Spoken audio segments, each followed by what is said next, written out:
Hi, I'm Rohan Bull, and this is my glider project, the Beanmobile. So the purpose of this project is that we are asked to design and build a small 16 by 16 inch glider. This project forces us to use most of the knowledge we learned throughout the semester. We are to use the materials provided and maybe some extra from the AR Makerspace. This also hammers in the concept of iteration, as we are supposed to go through multiple design ideas in order to reach the final product. Some requirements for this are that the glider must fit within a 16 by 16 inch cube, it must be able to fly a distance of 20 feet forward, not including turning distance, must be hand thrown with no built-in propulsion system, and the glider must remain in one piece. What these requirements mean to me is that all of the necessary parts must fit within the 16 by 16 inch cube. The glider must not have an unstable pitch or yaw so that it flies straight forward. It must it must be able to go the minimum distance of 20 feet without any additional assistance, and it must be sturdy enough to take a hit. So some design choices I had to go choose between from were balsa wood or other wood. The benefits of the balsa wood is that it's lightweight, flexible, easily cut through, and it's provided to us, but it's easily breakable. The other wood, on the other hand, is very sturdy, very heavy, hard to cut through, and it has unknown availability. I went with the balsa wood because it's easily accessible, it's easy to cut through, and since it's lighter, I felt like my glider would go farther. Another choice I had to choose between them was Gorilla Glue and tape. Gorilla Glue is easily accessible, very strong, and applies quickly, but adds more weight. Tape is easily accessible, applies quickly, and extremely lightweight, but not very strong and harder to put on.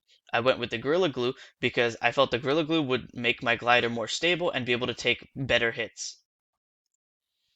Last choice was the dihedral. I could add a dihedral or I could not. Adding a dihedral would give me more lift but make it harder to build. No dihedral would make it easier to build but give me less lift. I went with the no dihedral because I carved a hole through my fuselage and not having a dihedral worked better for the path that I chose. So in terms of sizing, I made my fuselage and wings both 16 inches.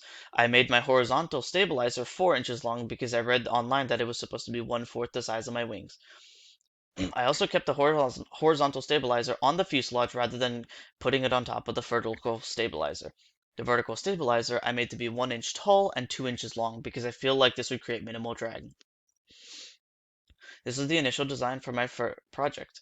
There are some major flaws in this, namely the fact that the side view does not correlate with the materials given. I did not take a look at the materials beforehand before creating this initial design, therefore I did not know exactly what to do. And because of this, I believe that I should not make a physical version of this, and instead I adapted it into my testing design one. I kept almost everything similar. Uh, it's similar, but with a few minor changes. The fuselage is now 16 inches long, 3.3 inches wide, and 0.5 inches tall. The wing dimensions are now 16 inches long and 3 inches high. The horizontal stabilizer is now 4 inches long and 1 inch high.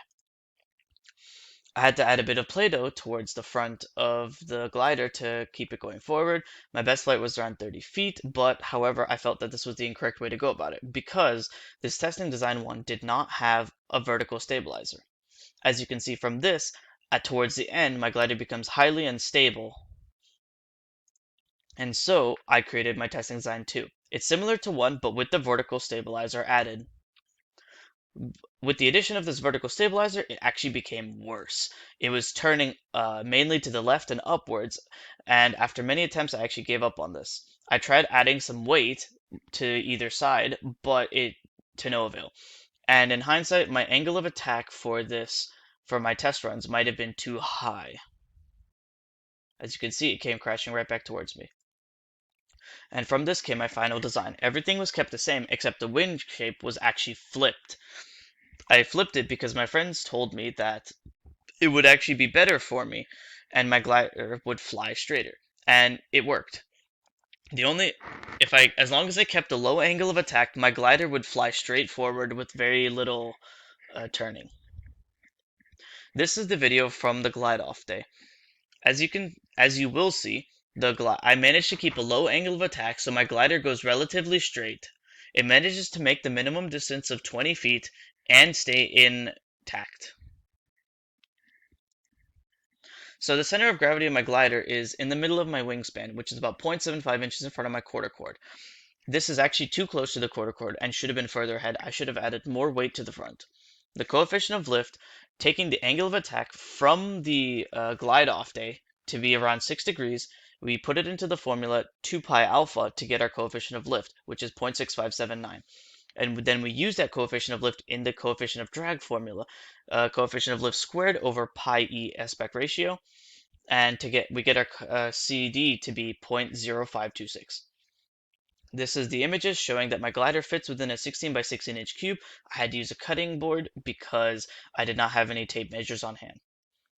Though some ways that my design could be improved was that I could have made the fuselage shorter. It should be about 70 to 75% of my wingspan. One thing I learned was that elliptical wings are better than the trapezoidal wings that I used, and I want to glue my wings onto my fuselage rather than put it to a carved hole. One thing I learned was that the iteration really helped my glider. If I hadn't iterated through my glider, I would have gone with the initial design, which would have not given me a vertical stabilizer and just used all sorts of incorrect measurements. So overall, this project really helped me use the concepts I learned throughout the semester, namely coefficient of drag, coefficient of lift, and the design and iteration processes. And I learned that iteration is actually a really important aspect of designing anything because you don't know how incorrect your first design could be.